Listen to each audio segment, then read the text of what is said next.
Hi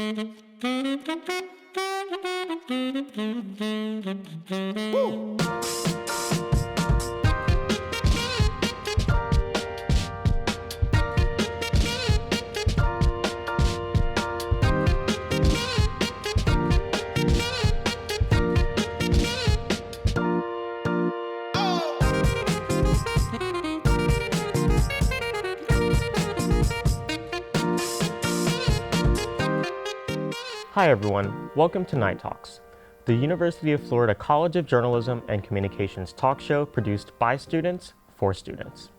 I'm Jordan Ramos, a senior studying journalism, and our guest today is JC Deacon, a former professional golfer who served as an assistant coach at the University of Nevada, Las Vegas, before becoming the 15th head coach of University of Florida's golf program. And in his 9th season, he recently led the team to a national championship. Hi JC, thank you so much for joining us. Thanks for having me.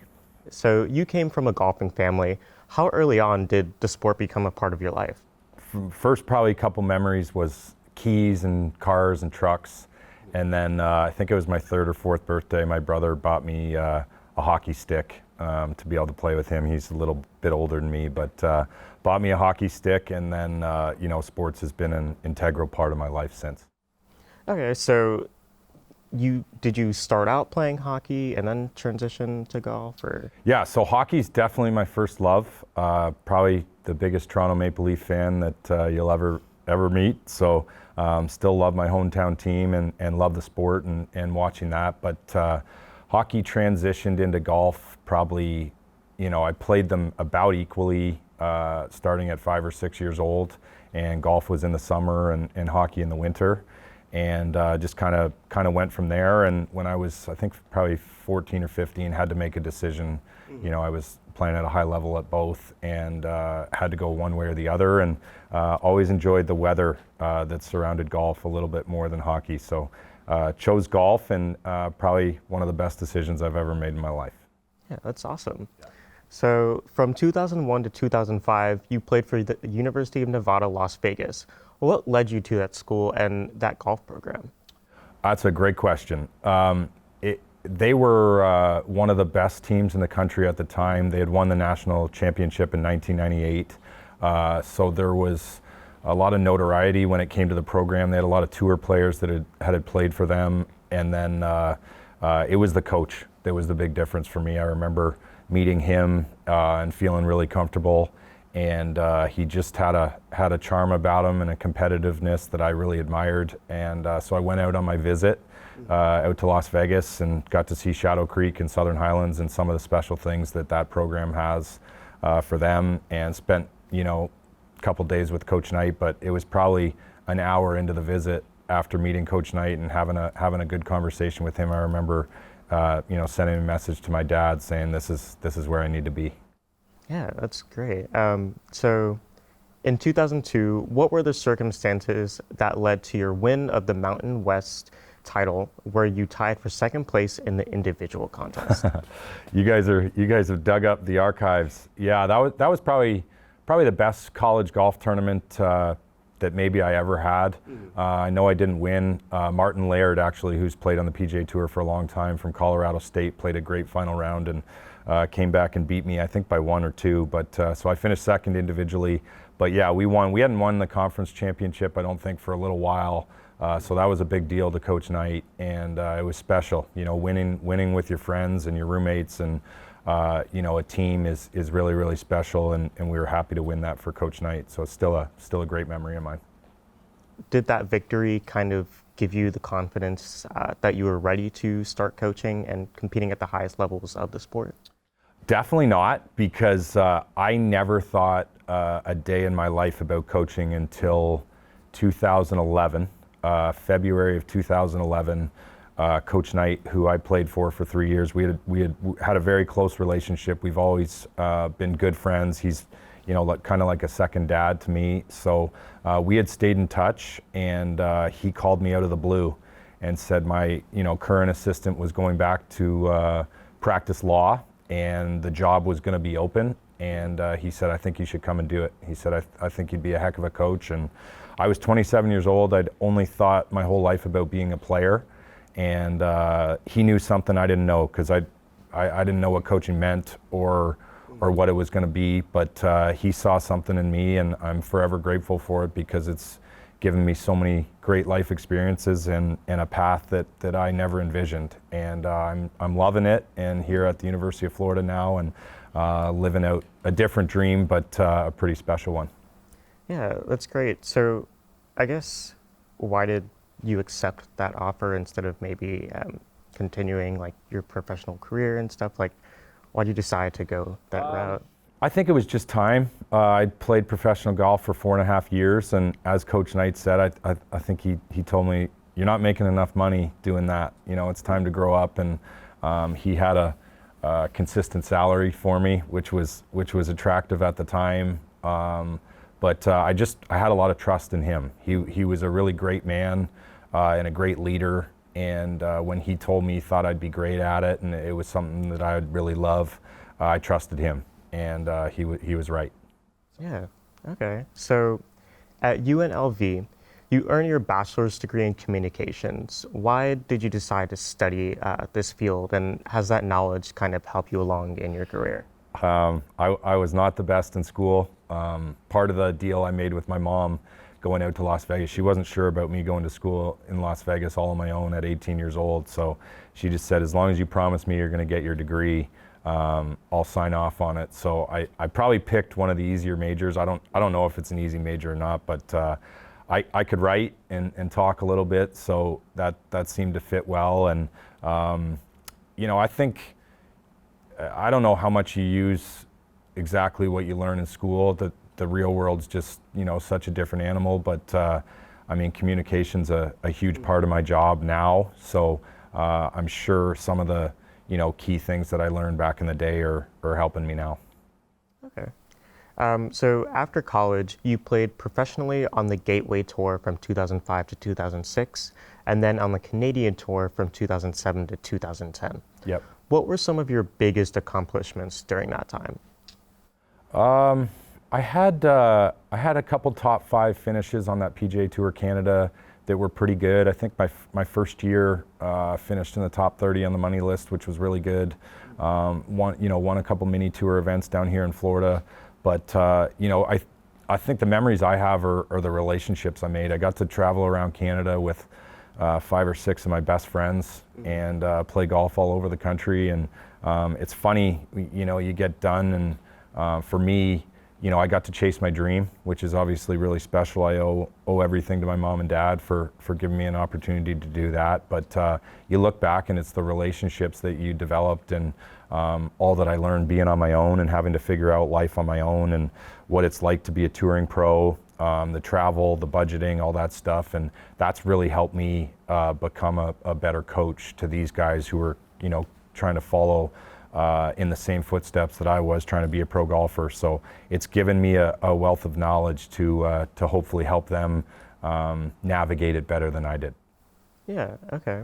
On the flip side, what were the hardest parts of playing professionally for you? Probably the financial part of it. There's not a lot of money in professional golf until you get to the highest level. So scraping around, trying to put $2 together was probably the toughest part that I remember. But you don't really think of it at the time. You know, you're just chasing your dream, trying to get better, waking up every day thinking of ways, okay, what can I do different? What can I do better today? And just trying to win. And unfortunately, I got close a couple times, but never won a PGA Tour Canada event. But I look back on those days as some of the best in my life. I really enjoyed it. And you know, and obviously some of my best friends in the whole world came from that. Yeah. In 2011, you returned to your alma mater as assistant coach. Did you already have an interest in coaching when the opportunity presented itself? Like I said before, I never thought a day in my life of coaching until Coach Dwayne Knight called me and offered the opportunity. So I didn't even know what it entailed. You know, I'd played for him, and Andy Bischel was our assistant coach at the time when I played at UNLV, and he was great. Still a really good friend of mine, and someone I talk to every once in a while. So I knew kind of what it looked like and what I needed to be, but you know, I was only 27 years old, so I was only 5 or 6 years older than the guys that were going to be on the team. So I knew I had to grow up really quickly, and I knew what Coach Knight would expect. And I think that really helped, having played for him. I knew what the program looked like, and knew what the job was going to entail. And he put a lot of responsibility on my plate really quickly and said, hey, you got to figure it out. And that was recruiting, that was the Rebel Golf Foundation. There was a lot that went into it, but he put a lot of trust in me, and I was not going to let him down. So I guess, would you say that that trust that he had in you kind of helped you get to where you are today as a coach? Like it helped you improve? No doubt. That's probably the greatest thing he's ever done for me is he kind of put the program in my hands when I got there and said, you need to find players, you need to raise money, you need to develop our players.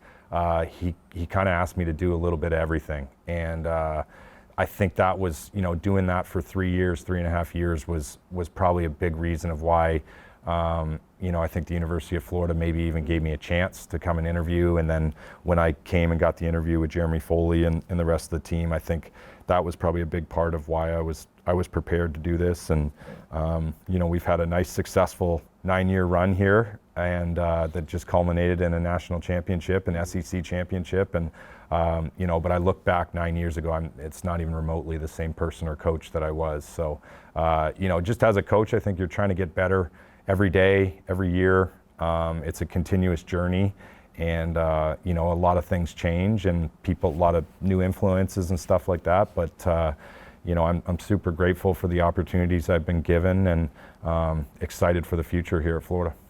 Awesome. Okay, so you helped the 2013 UNLV team advance to the NCAA championships, where they tied for 5th place. How did this and your previous experiences prepare you for eventually moving into the head coach role? Yeah, that NCAA championship moment I'll never forget. Kurt Kitayama, who's a professional golfer on the PGA Tour now, who I still work with, he holed out a 7-iron on the 72nd hole for eagle for us to make the match play that year. It was one of the most incredible shots that I've ever been a part of. And I remember we had played in the morning that day, and just hanging out with the guys on the range that afternoon, watching the scores fall and us moving up the leaderboard. One of the greatest memories I have in all of college golf. And we gave Georgia Tech, who was the hometown team, a really good run the next day. And Oliver Schneider-Jans beat Kevin Penner on the first playoff hole. So it was really close. We almost took them down and advanced in the match play. But just an amazing experience, and got a taste of what elite high-level college golf was. And I knew I wanted to get back there and do it again. Okay. So your first season as head coach of the Gators was 2014 to 2015. Yeah. Replacing Buddy Alexander, who coached UF to national titles in 1993 and 2001. Where was the program when you took over, and what were your priorities coming in? The program was in tough shape. I think it was probably the worst team that Buddy ever had. He was just such an incredible, legendary, consistent, high-level coach who, I don't even know how many SEC championships he's won, but it was a lot. And obviously they had won the national championship twice, and he's arguably one of the best to ever do it. So, but they were in some tough times. I think that's maybe how the opportunity arose. We may have been ranked, I think, in the 80s the year before I got here, and it's just, that was a great opportunity for me, because I think maybe the pressure is a little bit less when that there's only one way to go. The University of Florida should consistently be a top 10, top 20 team, and it wasn't at the time. So we needed to get some fresh blood in here, and we got some new guys and some high energy, and that's all I tried to do. That's all I knew at that time of age was at that age in my life was hard work and high energy and a good attitude. And that's all I tried to bring to work every day. And I had a lot to learn, obviously, as a first-time head coach. But John Handrigan was the assistant coach at the time, and he helped me a ton. And that was probably one of the most rewarding years that I've had at Florida, was that first year, because I think they were ranked in the 80s, like I said, the year before, and then we finished that season finishing 27th at the national championship, and our guys got that great experience to play down in Bradenton at Concession, and just an awesome season. We grew so much, and the guys got so much better, and certainly very rewarding. And it was a great jump start. We were kind of off and running after that first year. Awesome. So I guess how did you kind of incorporate my question is, how did you kind of instill those things into your players? I think I've just always tried to be a model for what I want them to look like, and the attitude that I'd like them to have on a day-to-day basis, the work ethic. So I think if they're looking at the head coach and they see him, there in the office early and staying late and showing up and having a good attitude every day, being happy to see everyone, being excited about the work we have to do and the progress that we could make. I think that was the biggest thing for me, was just trying to be an example for them. I wasn't that much older than them, probably only 10 years or so at that time. So I think they could probably relate to me, and so we just tried to have as much fun as we could too. I think obviously the expectations and everything here at the University of Florida are really high. So it's kind of an art to. We all understand that, but you got to have a good time. And so we instilled some new things to make sure they had a really good time and they were enjoying coming to the golf course every day, and let them use golf carts maybe a little bit more than the previous coaches were. And it worked. They started playing a lot of golf and practicing hard, and we turned into a pretty good team.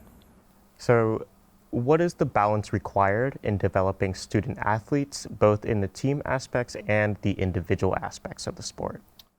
The balance is huge, and that's kind of our motto at University of Florida men's golf program is it's not for everyone, because it takes a lot. It takes a really, really hungry young man at 17, 18 years old. You're coming to a top 5 public university, so the academic load is real, and you're going to have to be a student. You don't get to just take days off and miss school and miss assignments. You've got to be a real student here, and I really like that. So that kind of weeds out a lot of players and recruits for us.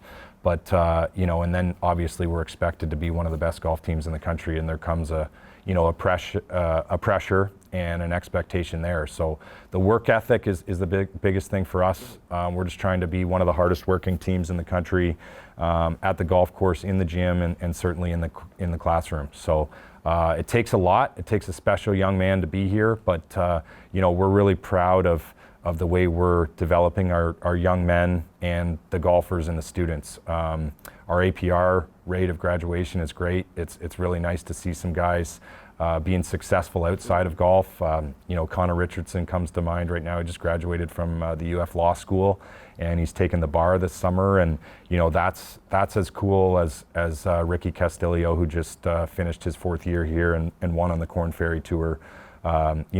He's living out his dream as a pro golfer. So there's lots of great things happening in our program, and that's from the hard work and effort that our kids have put in over the years, and it's really fulfilling to watch the program blossom and put some very successful young men out into the real world, and hopefully we got many more years to watch this program flourish.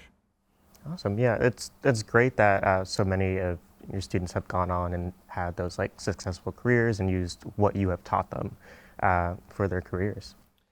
Yeah, I'm not sure how much I've taught them. Just like I said before, just trying to be an example and work my hardest and have a good attitude every day that I come to work, and motivate them as much as I can to kind of push themselves and look inside to see how great they can become in whatever it ends up being. So I love my job, and I certainly love being here at the University of Florida, because you have access to some of the most talented and elite young players in the country and all around the world. So it's a really, really special place to be.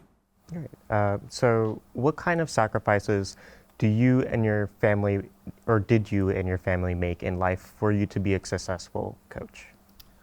Well, that's a great question, and one that's really special to me. I think there's just been so many people in my life that have sacrificed along the way for me to get to this point. It started with my mom and dad and all the things that they've done for me along the way, just to give me the opportunities to become a professional golfer in the first place, to chase my dream as a hockey player, and then to be able to help me pay for school and play for Coach Dwayne Knight in Las Vegas. I learned so much from him, and then help me pay for my dream as as a professional golfer, I mean, my dad means everything to me. He's the most important person in my whole life. He's sacrificed everything to give me all these great opportunities. And then when I was 20, I guess I was 27 or 28 when I met my now wife, Jessica. Now she does a lot of the sacrificing. There's a lot of time and effort that goes into being a Division I golf coach, and there's a lot of travel and days on the road and time with the team, and she never complains ever.